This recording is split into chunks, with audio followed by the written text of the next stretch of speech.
Okay, so thank you. It's good to be here. Nice to have you with us today, and it's kind of a tradition that we've started for a little bit, and continue, where I can just try to answer the questions that you have, and let's go to work.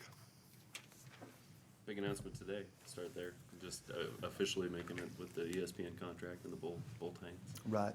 Thank you. I feel really good about it. I've felt really good about it.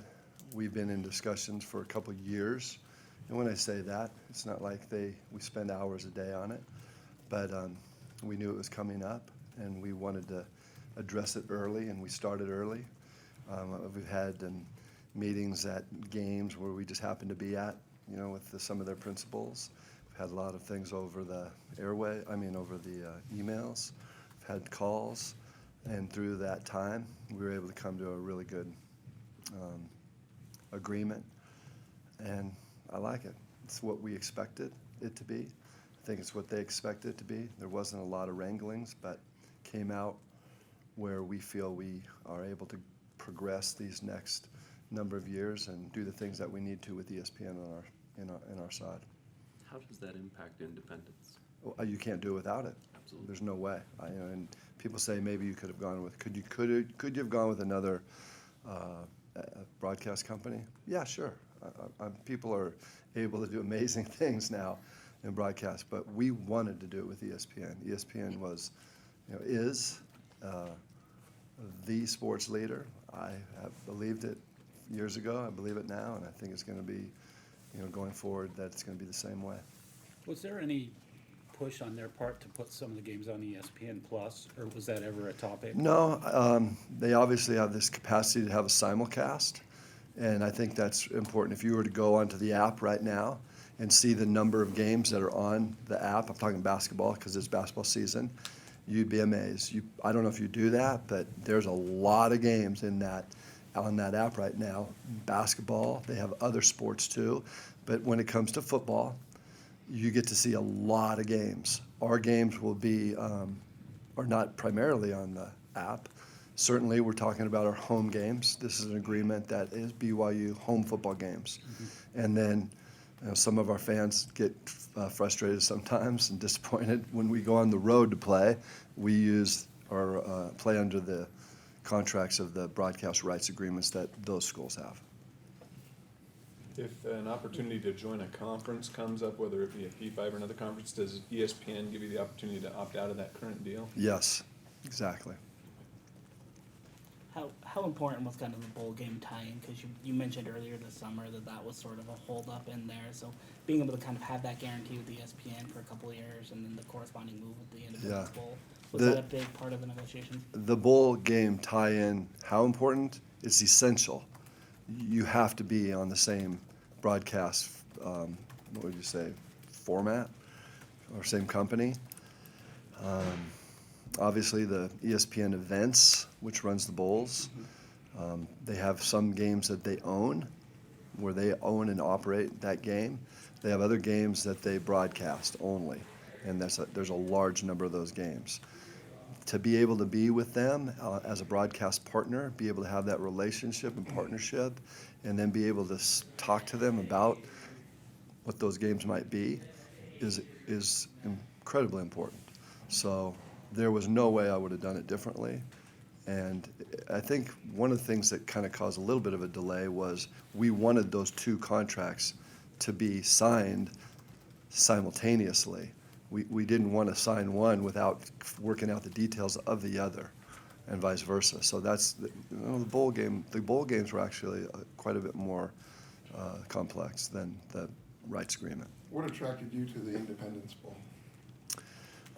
It's interesting that in the course of the last couple years, we had a couple new bowl games. They were trying to start new bowl games, believe it or not, that called us and wanted us to be like an anchor for them, and we would be one of the teams over the next 6 years. There were some intriguing and interesting thoughts, but I didn't think that would be in the best interests of BYU. So along those lines, some existing bowls called us to want to know what our interest might be in playing in their game. And at those times, I always said, we're with ESPN.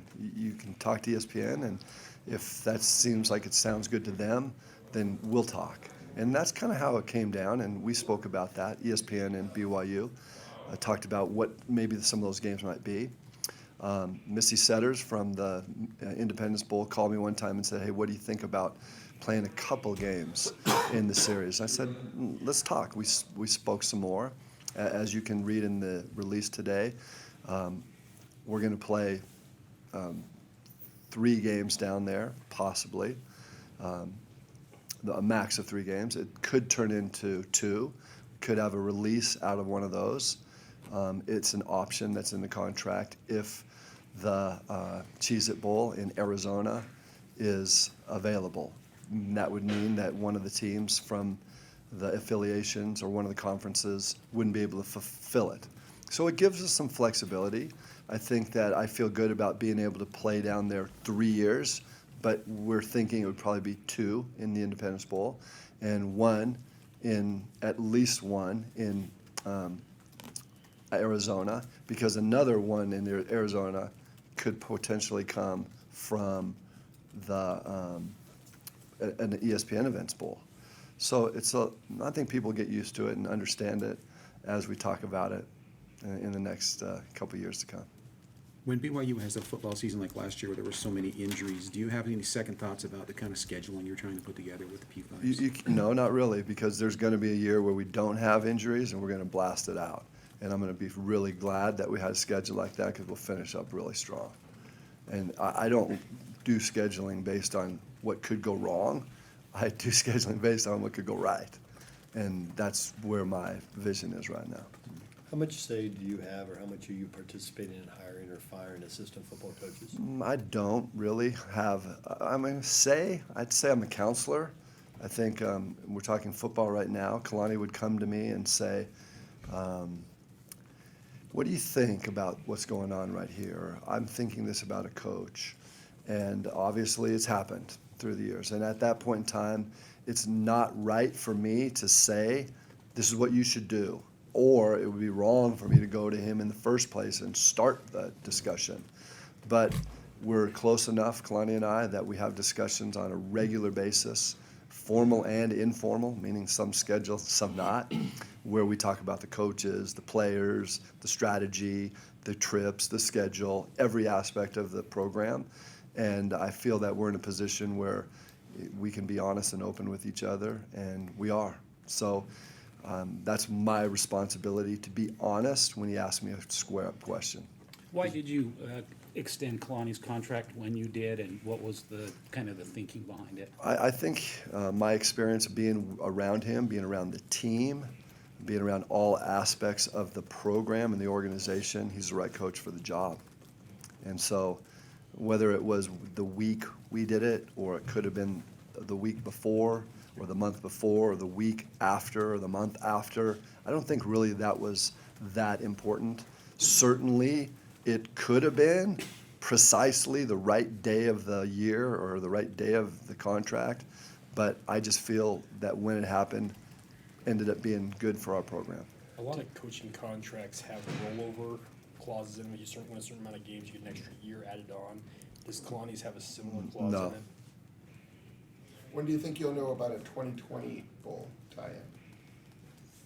I don't know. We won't know right away. I mean, because that's one of the years that is open. So we'll be able, because of our, I'm not going to listen to this carefully. I'm kind of like a commissioner as an independent guy, a team, in that the commissioners of the various conferences, Group of 5 and P5, they're working with the respective bowls throughout the courses that they're affiliated with in the conference throughout the course of the year. They're trying to get it right. They want to make sure the right teams from their conferences are in the best bowls that they're affiliated with. Same is true for me. Since I don't have a menu of what to pick from the ESPN bowl games, but I do have access to the principals to say what would work best for you and for me. So in essence, I play that role of the commissioner in that conversation with ESPN. So I would say, depending on how we start out, and how we play. Like, so for example, last year, when we started out with a couple big wins and moving up the ladder, we had some conversations about what if we keep playing this way. And so those conversations started in September. So I would imagine, depending on how we start this season, would depend on how those conversations will go. What's your analysis of the past football season and the inconsistency, the ability to close out Tennessee and USC in overtime, but the inability to beat Toledo, South Florida, and Hawaii when you had a fourth quarter lead? You know, I think you used the word that I would use, and that's inconsistent. And that's just something that we have to continually work on. I mean, from the time we got into the locker room after the game, on the plane flying home, on the tarmac when we landed, to almost daily or weekly, Kalani has been working, using me as a resource, and many others to get better and iron out those inconsistencies. Some people want to put a stake in the ground and say, this is one we have to fix right now. I'm not going to say those. I mean, I think if you guys are all broadcast journalists, and you know what looks good and what doesn't, and those are the things that we're working on right now. Have you had any conversations with Boise State in light of the recent squabble they've got with the Mountain West? No. Anything at all? No. Well, as you put together future independent schedules, are you going to need to opt out of a Utah game to make everything fit and work? I don't believe so, but we have that option. And I think I could, when this came out where Mark Harlan at Utah and I made an announcement that they were going to opt out of a 2-game series with us in a real good opportunity for them, it also opened the door for us to do the same if we needed to. Mark and I have an agreement, which I trust him with, and he trusts me, that if that were to happen, the scenario that you bring up, where we might need to move something, I would just call him up and say, hey, Mark, what do you think about this? And we'd see what the response would be. And I feel good about calling him. I talked to him this morning on a matter that didn't have to do with football, but had to do with the best interests of Utah and BYU in moving forward. And I feel good about that. What's the word on the Notre Dame game that's still owed? It's, there's not many words. I really can say that there's been discussions this past year during the football season. And Duff will probably kick me in the shin for saying this, but just to kind of keep it alive, because it is alive, I think people begin wondering if we have a contract with them. I mean, with the Cal, they have a game with Cal, they just contract. Yeah. People wonder. But I think one of the things that we're looking at right now, realistically, because I think that as we move down the road and things change at times from time to time, we have they owe us a home football game. We've had a couple discussions about making that a neutral football game, where now we would be the home game of that, but it would be a neutral game. And it's interesting that, you know, they're intrigued by that, and but we can't really agree on where that neutral game would be played. So the saga continues. Do the Raiders and Las Vegas people have interest in bringing you down? I think a lot of those teams, yeah. We we're playing a game in Arizona. I mean, not in Arizona, in Vegas against Arizona. So that's one of the beautiful things about being an independent, is we can go play in those NFL stadiums and have.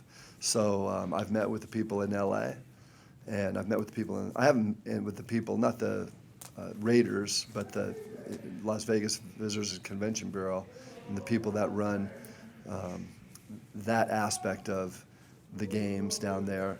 And we don't have a contract, we don't have agreements, but they want to put teams in their stadiums. And so for us, we can do it. We have great flexibility with that, as well as other potential places. Let's do it. Does that mean international? I did not. Let's stop. Next question. Not just on locations, but on dates. You and Notre Dame are both free on conference title weekend. Have you thought about short international trips? 'Cause No. they're looking for football then. I don't want to be coy about this. Our conversations with Notre Dame are pretty straightforward. Game, place, year. Yes, no, no. We had a yes in there, so we are contracted with them, and we're going to try to work it out. And someday, I might, stand on the table and make the announcement. Looking at where things are at as far as conference alignment and positioning, if when changes happen, what do you do? How do you kind of take that into account while still moving forward independently and try and, find that balance? We take it into consideration with every contract. So that's how it works. We realize that we have to schedule games, and we realize that it's possible that at some point in time we would have to undo those games.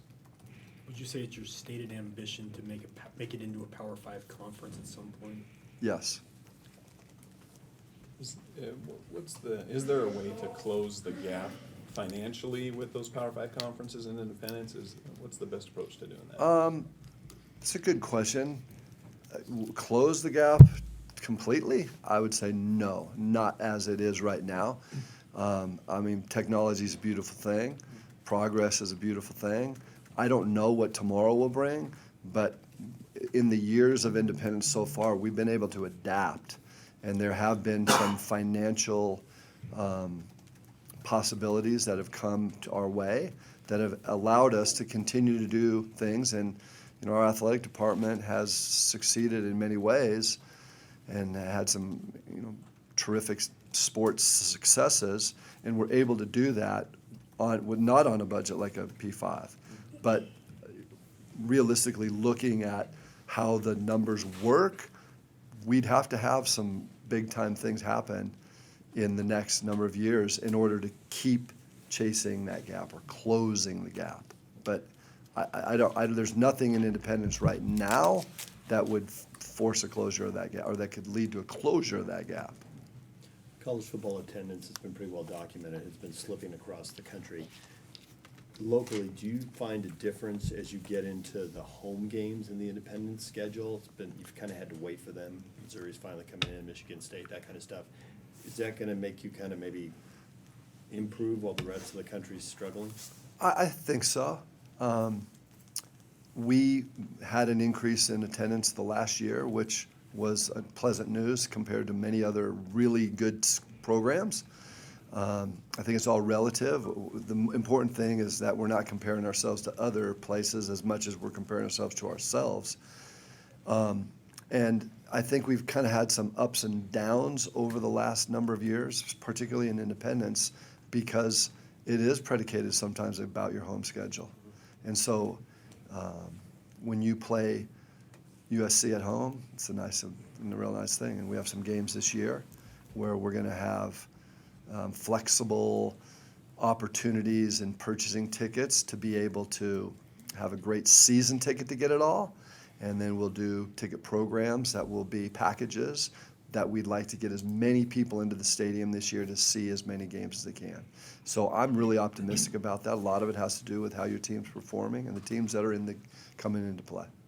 With a new decade, do you think there could be another wave of conference realignment coming up in the next several years? My answer in the past would be similar. You can see like little tremors maybe. In the last couple weeks, you can hear a few. You've already mentioned that. The tsunami, I don't know. But obviously, when you hear the people that will make those decisions, their statements on those are basically, wait till the end of the CFP contract or wait to the end of television right agreement contracts with the conferences. And I'm monitoring those constantly. Speaking of attendance, I've seen on social media that some fans have said there have been ticket price increases for football games. Is that true? And if so, why? Yeah. I think you can't say yes, there have. I think it's good to really clarify that. We realize that in this day and age and what we've just spoken about, that ticket pricing is super important. And so what we try to do is we look at various spots. So we have seats in sections in the stadium that are increasing. We've had some that have remained level, and sometimes those are not year to year that's the same. We try to keep it flowing and try to maintain our needed revenue streams, at the same time keeping an eye on our fans and making sure we don't price them out. And so it's a very economic trick. It's not a trick, it's an important economic decision that we have to make every year. And we spend days and days on that every year. With the new contract, is there any more input on your behalf of start times of games with ESPN, or has anything changed from that?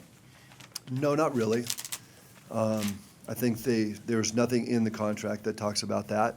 But I think, Dana, it's interesting to go back this last year and see, like, when you play a team of the caliber of USC, that game was not a late night game.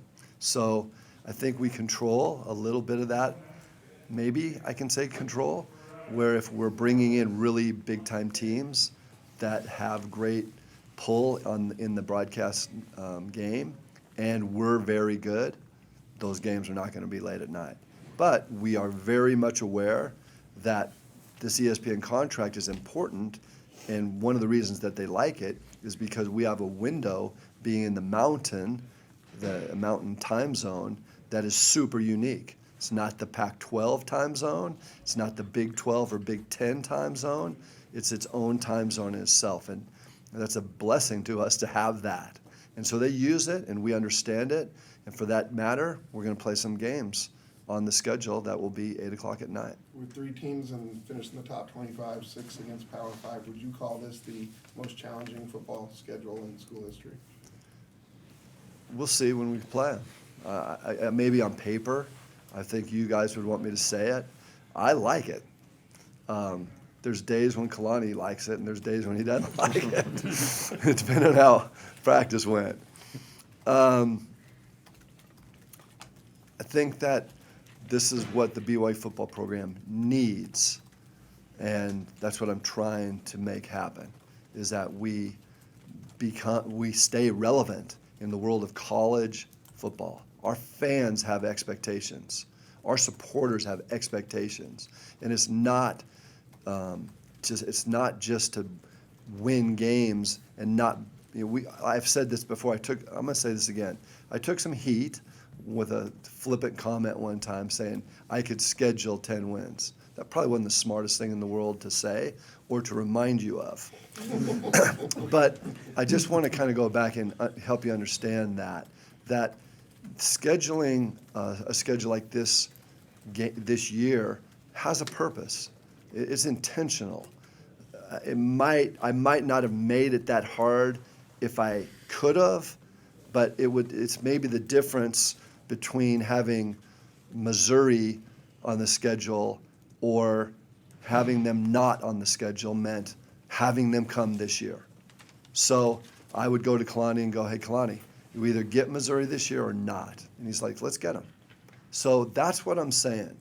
And I don't go after teams that I know we can beat and load up the schedule, because then the attendance would drop. And even if we won 10 or 11 games, I think people might be yawning. Has there been any talk between us and the NCAA as to why some of the sanctions seem to come down harder on BYU than other universities? No. I don't think it's a BYU issue. I really don't. Like, they have it out for us. I think that it's an issue that needs to be discussed on the membership level of the NCAA as to why those are the policies and procedures of the day. That's what it comes down to. So I don't think they're picking on BYU as much as BYU and other schools feel like the standard that they're working to is not up to this acceptable for this day. But those are the rules. Y'all understand that. I've heard from multiple coaches who say that the academics, the admission standards continue to get tougher, the academics are harder, and it's limiting the recruiting pool. And obviously some programs are still winning, but other programs feel like they've lost key athletes to that. Can you address that? And, some schools use exceptions and. I think that's a true statement, what you said. It is harder. BYU freshman class of student body is exceptional. It's super good. It's super hard to get into school here. We do have exceptions coming in athletics, but those exceptions are not unlimited. So we have to be very careful and strategic in the way we use those exceptions. And one of the things about it is the school itself has earned a great reputation in the area of academics because of the student body. And we have to make sure as coaches that we bring kids in athletically that can play. But also, one of the factors is, will they fit academically? So you can't bring somebody in here that you know is going to fail academically. That would be a disservice to that young man or young woman. And so we don't do that. And so it used to be maybe a little bit easier to keep kids in school here academically, meaning that they could kind of cruise it. And I don't think you can cruise through BYU. Any student can do that. But certainly there's pathways that you can take that are extraordinarily difficult, major-wise. But I think that we're still in a position where it's not unreasonable that we can graduate every student athlete that we decide to bring in. Now, going back to your question, what that says is, how many people have you had to pass on that you just didn't think that could have helped you athletically, but you don't know if they would have made it? I don't know the answer to that question, but that might be what the coaches are referring to. Tom, 10 years ago, on September 1st, you announced the plan to go independent and join the WCC. Looking back, are you glad you did it, and would you have done anything different? I'm glad. I think we had the access and the opportunity to have exposure. Those were the two pillars that we wanted and we built upon and we stand by. And I think we've been successful with those two pillars. There are challenges to independence, as we've always stated, but I think looking backwards, I don't know if I'd go back and do it any differently. Maybe I would have scheduled some games differently. There may have been some things I could have fine-tuned, but I still would have done it. I think the key thing is how things go forward. When we did that 10 years ago, Jay, we didn't really have a timetable on, we're going to get into a P5 conference in 3 years or 5 years or 7 years. It was just, we went with faith that this is the way it's going to be. I think the biggest thing for right now, this kind of addresses, and this will be my kind of finishing up with the independent or conference alignment question, is the biggest thing for us is we have to be great in our teams. And I think for football and basketball are the two that we have been in top 25 teams in the past. And during this independence period, we haven't been as good as we can be. If you look at some of our other sports, we've been exceptional. And there's a reason that football and basketball are a little bit different than our sports. But our focus right now is really on how our football and basketball programs can be great, so that when the time comes, and if there is a changing or whatever you want to call it, that people will see BYU for what it is, and that's a great program. Basketball's taken a hit in terms of NCAA participation since the decision to go independent in football and change leagues. Is there anything that can be done, or is that just the way it is? You know, I think about that sometimes. I don't know why. I mean, we still play a conference. I don't really know the answer to that, David. I think, was there a difference between winning in the Mountain West Conference and winning in the West Coast Conference? I don't know. I think that it really comes down to winning and being able to produce players and teams that are NCAA worthy, get selected to participate in the tournament, and have good runs.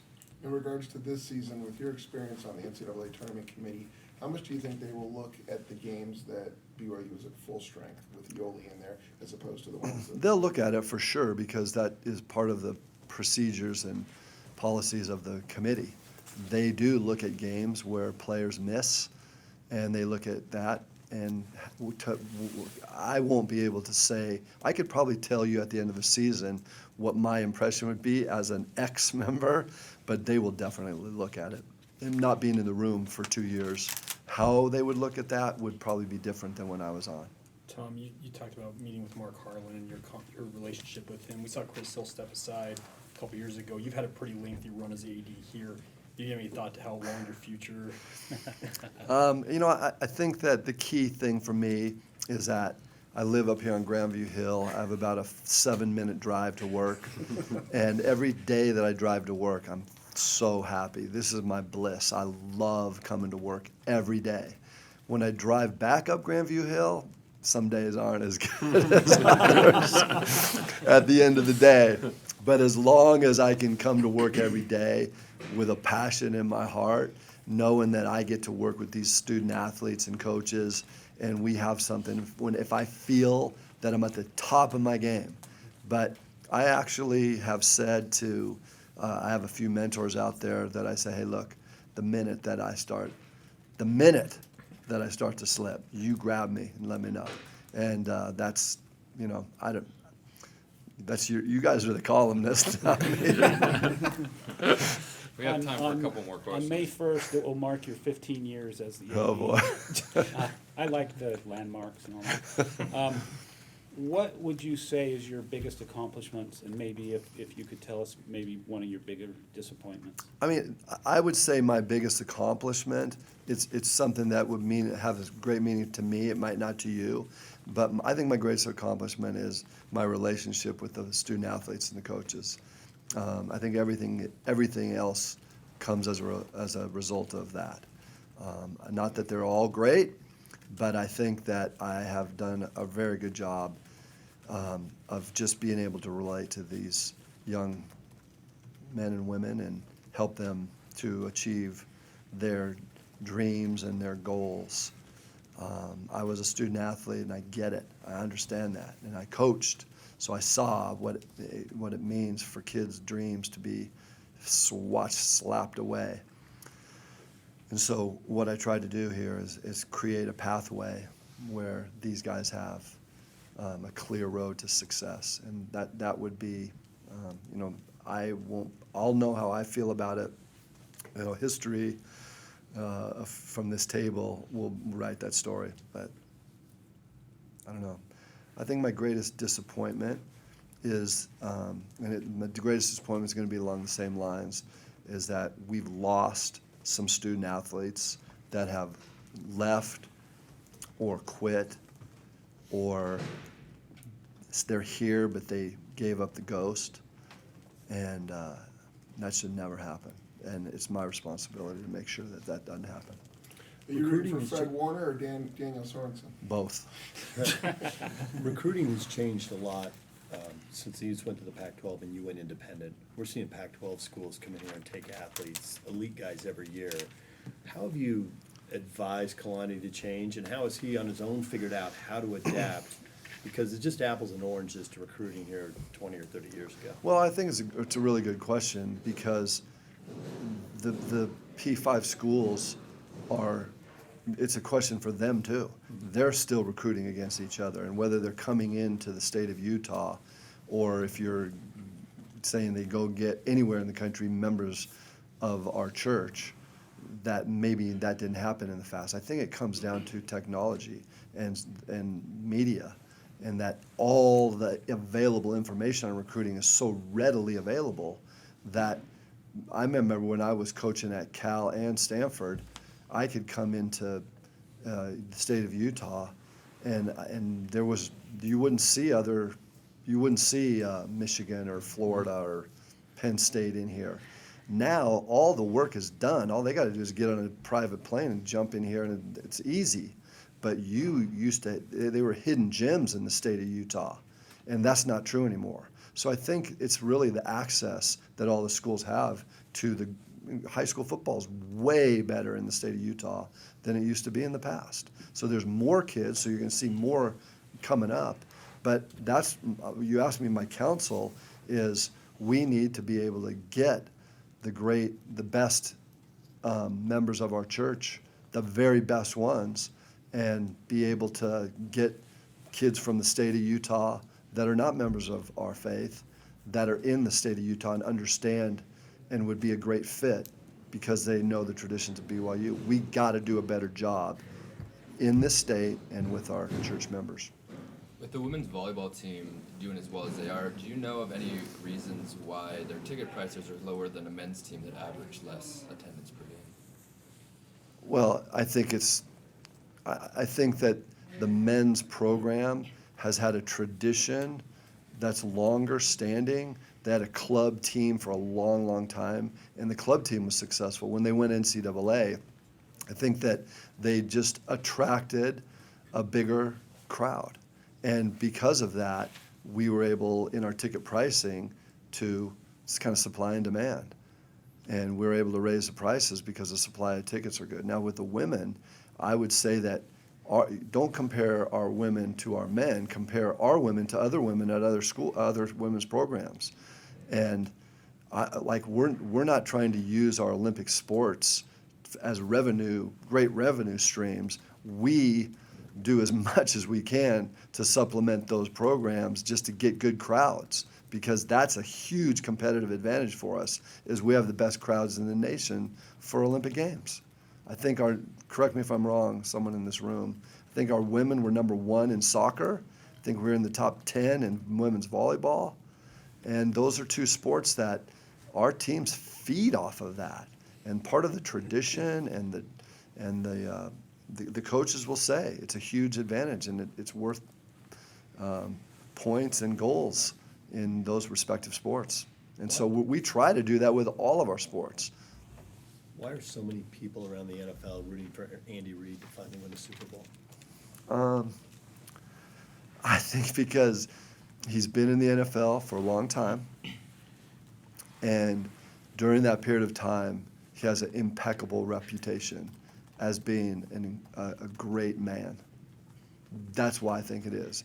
Now, on top of that, he's a Hall of Fame coach. So when you put those two together, you got a bunch of people pulling for him.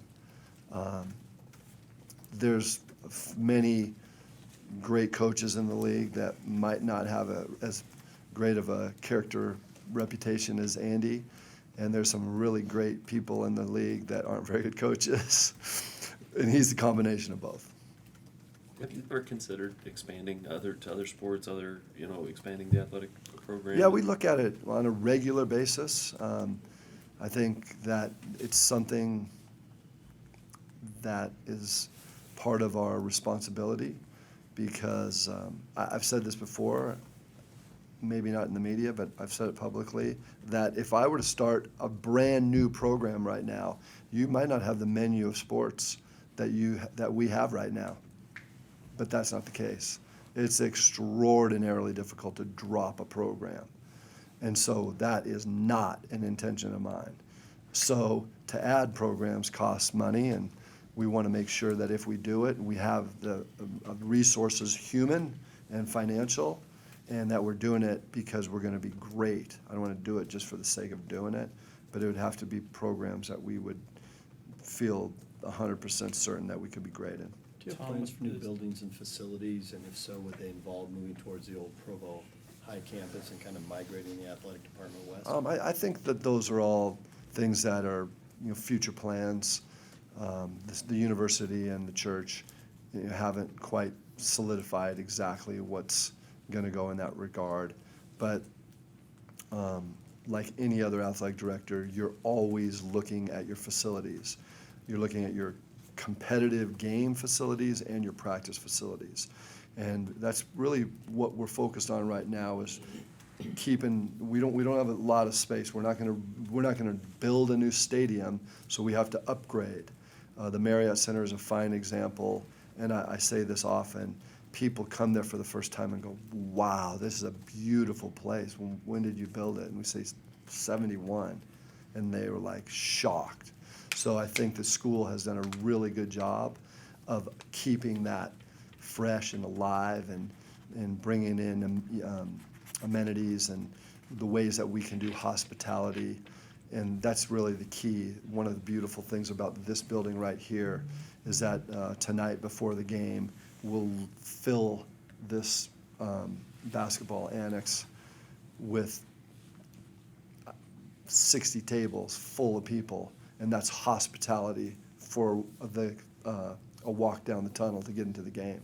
So we're not in a position where we're going to be building new venues as much as we have to upgrade the existing ones. With the Stanford extension, you have the home games kind of in the back half. Is the reality of scheduling that just with how the Pac-12 is scheduling games and how they have the Notre Dame? Yeah, I think you're exactly right. We work with the Pac-12, and the Pac-12 has been, I'm not going to say a partner, but we have a very good relationship with them where they realize, because we're both in the same region, that those are pretty attractive games for Pac-10 non-conference games. And so they actually have worked so well with us legally, because those contracts involve their broadcast rights and our broadcast rights, and it gets complicated. But now, after a number of years, 8 years is it, of doing these non-conference games as an independent, the contracts are, they just go, okay, BYU, Pac-12, we know how to do them. We could do it without the Pac-12, but why would you not want to play the Pac-12 teams? They're really great teams. That's where our fans are. Those Pac-12 schools and departments know that when we play there, they're going to have a lot of fans there that are BYU fans. It's good for their revenue. Are you working on another USC series? We would, sure.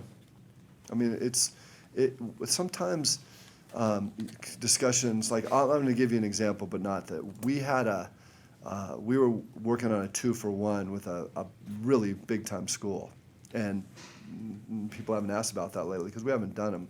But it was just, it felt right. It was an interesting school. We've never played them, and we were really pretty close.